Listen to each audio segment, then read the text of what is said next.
आता पाहूया टॉप 9 मोठ्या राजकीय बातम्या। मुंबई पालिका निवडणुकीसाठी भाजप मिशन 150 राबवणार, देशाचा आर्थिक केंद्रबिंदू ताब्यात घेण्याचा भाजपचा प्रयत्न।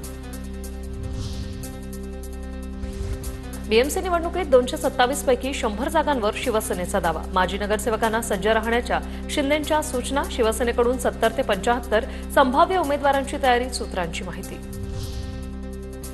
6 जूनचा शिवराज्याभिषेक सोहळा बंद केला पाहिजे, तिथीप्रमाणे सोहळा झाला पाहिजे, संभाजी भिडेंचं वक्तव्य। शिवराज्याभिषेक सोहळ्याबद्दल वाईट वाटत असेल तर दृष्टी तपासावी, जयंत पाटलांची संभाजी भिडेंवर टीका।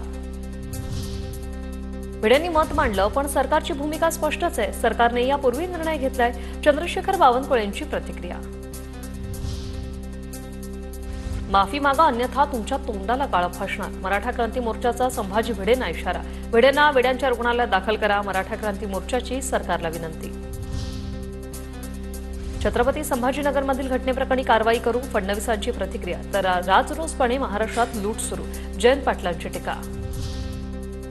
मुंडेंकडून काढून घेतलेलं खातं अखेर छगन भुजबळांकडे, मंत्री छगन भुजबळांकडे तिसऱ्यांदा अन्न आणि नागरी पुरवठा खातं। विधानसभेत मला पाडण्यासाठी भाजप काँग्रेसनं प्रयत्न केले, असं वक्तव्य धर्मराव बाबा अत्राम यांनी केले। मी तडजोड करत नाही हे सर्वांना माहीत, असंही अत्रामांनी म्हटलंय।